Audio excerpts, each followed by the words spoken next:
Hi friends, భూమిపై తొలి పక్షులు ఎవరిని చూసి భయపడేవి? కోట్ల సంవత్సరాల క్రితం ఆకాశంలో ఎగిరే చిన్న పక్షులకు ఒక భయంకరమైన వేటగాడు ఉండి ఉండొచ్చని శాస్త్రవేత్తలు చెబుతున్నారు.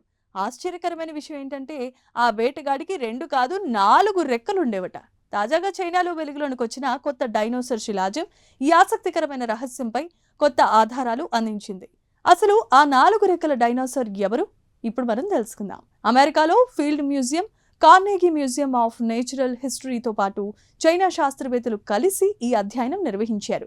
ఈ అధ్యయన వివరాలు అనాల్స్ ఆఫ్ కార్నెగీ మ్యూజియం అనే జర్నల్లో ప్రచురితం చేశారు. పరిశోధకులు దీనికి జియాన్ చాంగ్ మయోనిస్ అనే పేరు కూడా పెట్టారు. ఈ డైనోసార్ శిలాజం చైనాలో గాన్స్ ప్రావిన్స్లో ఉన్న చాంగ్మా బేసిన్లో లభించింది. ఇదే ప్రాంతంలో గతంలో 100కు పైగా ప్రాచీన పక్షుల శిలాజాలు కూడా బయటపడ్డాయి. అయితే వాటి మధ్య కనిపించిన విరిగిపోయిన ఎముకల గుట్టలను ఏ జీవి సృష్టించిందో ఇప్పటి వరకు శాస్త్రవేత్తలకు తెలియరాలేదు. తాజాగా గుర్తించిన జియాన్ చాంగ్ మయోనిస్ ఈ రహస్యానికి సమాధానం కావచ్చు అంటూ పరిశోధకులు భావిస్తున్నారు. ఇది వెలోసిరాప్టర్కు దగ్గర బంధువట. ముఖ్యంగా ఈ ప్రాంతంలో ఇప్పటి వరకు గుర్తించిన ఏకైక మాంసాహార డైనోసార్ కూడా ఇదే కావటం గమనార్హం.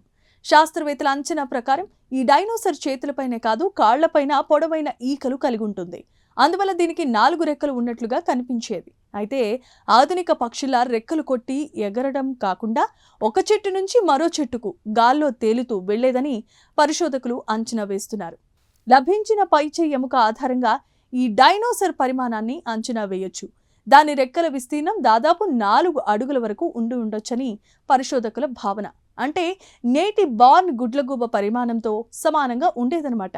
ఈ డైనోసార్ ఉనికి వల్ల చాంగ్మా ప్రాంతంలో ప్రాచీన జీవ వ్యవస్థపై కొత్త అవగాహన లభించిందంటున్నారు శాస్త్రవేత్తలు. కోట్ల సంవత్సరాల క్రితం తొలి పక్షులు, వాటి బంధువులైన డైనోసార్లు ఒకే ప్రాంతంలో జీవించాయి. వాటి మధ్య వేటగాడు, బలి సంబంధం కూడా ఉండి ఉండవచ్చు అంటూ ఈ అధ్యయనం మనకి సూచిస్తోంది. చూశారు కదా, చైనాలో వెలుగులోనికి వచ్చిన జియాన్ చాంగ్ మయోనిస్ అనే 4 రెక్కల డైనోసార్ శిలాజం భూమిపై తొలి పక్షుల జీవితంపై కొత్త రహస్యాలను బయటపెడుతోంది. ఈ అధ్యయనం ప్రకారం గతంలో కనుగొన్న పక్షుల ఎముకల గుట్టలకు ఈ డైనోసార్ కారణమై ఉండేదని అవకాశం కూడా ఉంది.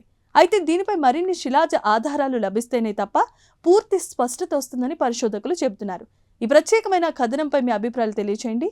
వీడియో నచ్చితే లైక్ చేసి ఛానల్ని సబ్స్క్రైబ్ చేసుకోండి. Thank you.